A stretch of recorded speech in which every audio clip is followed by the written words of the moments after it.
Picture this. You are standing in the muddy cobblestone courtyard of Edinburgh Castle, and the year is 1440. Oh, and it's pouring rain. Right. Yeah, exactly. It's pouring rain. The sky is just this bruised, miserable Scottish gray, and, the air's thick with a very specific kind of tension. Definitely. Like, if you are a fan of modern fantasy, you probably know the Red Wedding from Game of Thrones as, like, the ultimate benchmark for shocking, bloody betrayals. Right, the gold standard of backstabbing. But George R. R. Martin actually pulled that idea straight from a real-life historical event. He really did. A night where a 10-year-old puppet king, a teenage warlord, and a literally severed bull's head all collided to just, permanently break the moral compass of an entire nation. It's one of those moments in history that feels, honestly, too cinematic to be real. Yeah. But the blood was very real. And the political shockwaves it sent through Scotland fundamentally altered how power was wielded for centuries. Which brings us to our mission for this deep dive. We are looking at the historical accounts of this infamous night, which is known as the Black Dinner. Such a great name. Right. And we want to decode the really lethal, volatile power dynamics between the Scottish crown and the impossibly powerful Douglas family. Because, this isn't just a story about a gruesome dinner party. No, not at all. If you think your office politics are cutthroat or, modern political struggles are tense, today we are looking at what happens when institutions are fundamentally weak. Exactly. When power exists in a total vacuum. Right. And the most sacred foundational rules of a society are completely thrown out the window. Okay, let's unpack this. To understand how we get to a severed head on a dinner table, we have to start with the crown, or rather, like, the lack of one. Yeah, to grasp the horrors of the Black Dinner, you really have to look at the terrifying weakness of the Scottish government at this specific moment. It was bad, right? It was incredibly precarious. So in 1440, just 3 years prior, King James III had been assassinated. And it wasn't like a clean political coup either. No, it was super messy. He was literally cornered while trying to hide in a sewer tunnel under his own residence, and they murdered him there. That is just a horrific way for a monarch to go. Totally unglamorous. It completely shatters any illusion of royal invincibility, It proves the king is really just a man who can bleed in a drain. It does. And more importantly, it leaves a massive power vacuum. Because his successor, King James II, isn't some battle-hardened warlord ready to take the reins. He's a kid. He is a boy. He's only 10 years old. Wow. And in medieval politics, a king's primary jobs are to dispense justice, command armies, and distribute land. And a 10-year-old obviously cannot do any of those things. Not a chance. So he becomes a literal puppet king, caught right in the middle of a vicious high-stakes tug of war between the most ambitious men in the realm. So whoever controls the kid controls the country. Exactly. The crown itself is reduced to a symbol. Whoever controls the physical body of the boy controls the state. So you have this vacuum at the top. And, in medieval politics, a vacuum never stays empty for long. No, never. If the 10-year-old king isn't actually running the country, who is filling that void? Well, that brings us to the House of Douglas. Ah, the antagonists of our story. Specifically the branch known as the Black Douglases. And the sources point out that they were not just wealthy nobles, they operated as a literal state within a state. I was trying to conceptualize the scale of power, and I kept picturing, like, a modern mega corporation. Okay, yeah. Like, imagine a tech giant that doesn't just have more money than the federal government, but they also command a larger, better-equipped private military. Right. And they literally control the physical borders of the country. I see where you're going with that. But a tech giant sort of implies a neat corporate structure, right? Like with legal boundaries. True, true. The Douglas family was honestly more like a massive mafia syndicate that had legally swallowed half the country. Oh, wow. Okay. Yeah, it was entirely personality-driven. The government, the crown, didn't really have a standing army. Wait, really? No army at all? Not really, no. They essentially contracted the defense of the volatile southern border to the Douglas family. I see. So the Douglases fought the English, and in return, they got to keep the spoils, tax the locals, and build their own massive fortresses. Oh, so over generations, this military contractor basically outgrew the government that hired them. Precisely. Okay, that makes total sense. But if the Douglas family is this unbelievably powerful, like, if they have the money, the men, and the land, Why not just overthrow the 10-year-old king entirely? Yeah, that's the big question. Why even pretend to bow to a puppet? What was fascinating here is that this is the core tension of 1440. The Douglas Empire had been built and maintained by these ruthless, highly experienced men. Right. But a year prior, in 1439, the fifth Earl of Douglas Archibald died suddenly of the plague. Oh, timing is everything. Right, so the entire empire, this massive state within a state, abruptly falls into the lap of his son William. And how old is William? He is only 16 years old. Wow. Okay, so it's less like handing a kid the nuclear codes and more like dropping a 16-year-old into the driver's seat of a speeding 18-wheeler. Yes, exactly. The machine itself is incredibly powerful and it can crush anything in its path, but if the driver doesn't have the experience to steer it, they are going to crash. That is a much better way to look at it, because William is incredibly handsome, famously arrogant, and he just rides around the countryside with a sprawling personal retinue of like 500 heavily armed knights. Just a teenager with 500 bodyguards. Yeah, he is acting like a king in all but name. Yeah. But a teenager's ego is a very specific, uniquely exploitable weakness. Oh, absolutely. And the men currently guarding the 10-year-old King James II recognize that vulnerability immediately. Now, these guards, these are the new men, correct? Yes. Sir William Crichton and Sir Alexander Livingston. The sources mention them a lot, but what does new men actually mean in this context? It means they completely lack the ancient, revered, mythical lineage of the Douglas clan. Okay, so they're not royalty. Right. They aren't from old money or old blood. They are essentially self-made bureaucrats and political survivors. Got it. Crichton is the Chancellor of Scotland and the keeper of Edinburgh Castle. Which sounds like a really fancy title, but what does that translate to in practical power?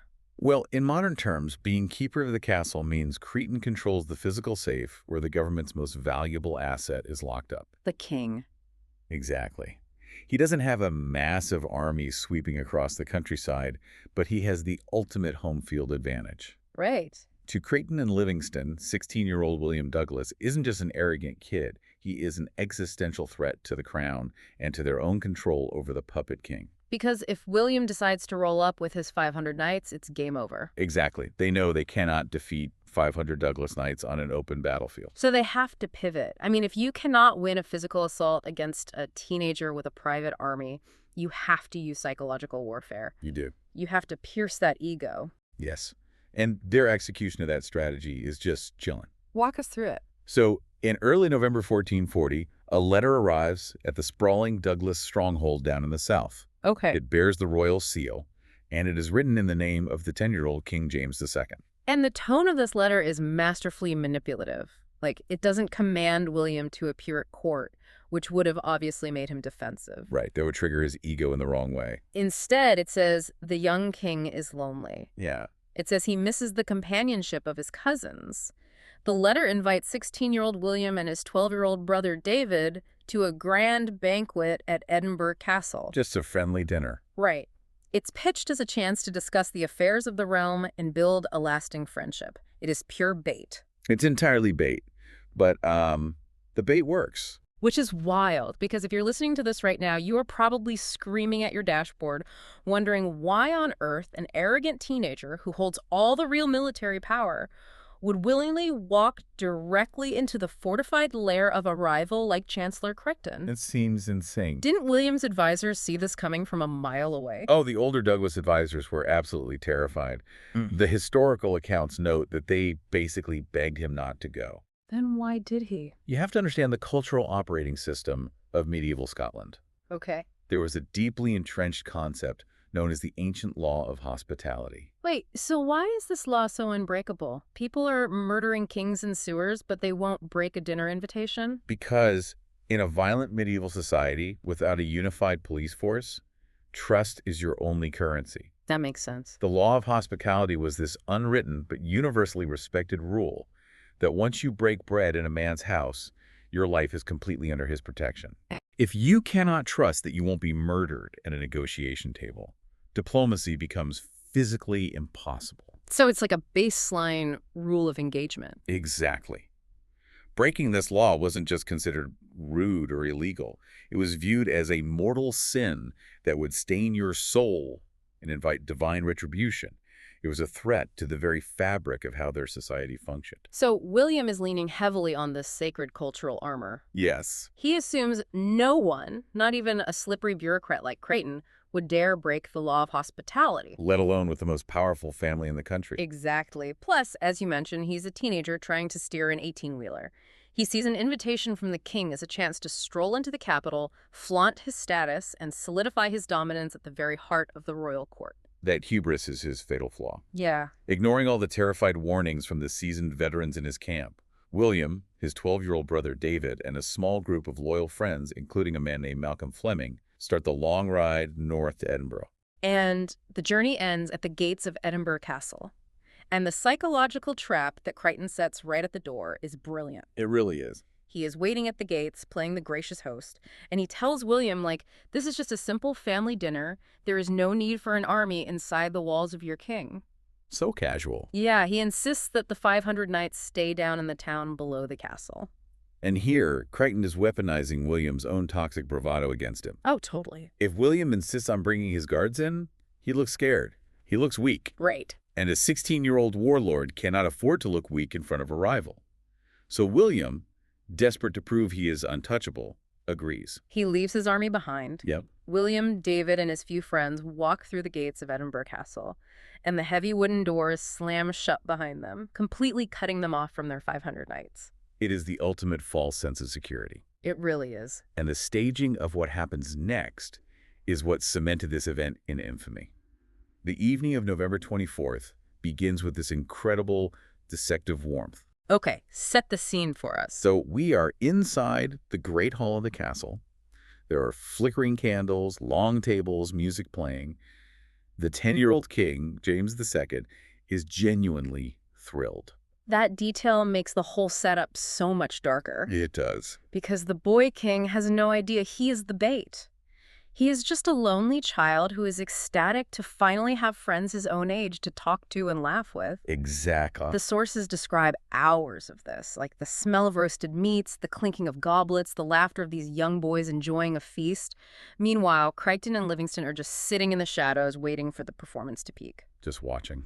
Okay, so they're eating, they're laughing. Does William realize he's been played at all during this dinner? Not until the very last second. Wow. He thinks he has won. He thinks he is untouchable.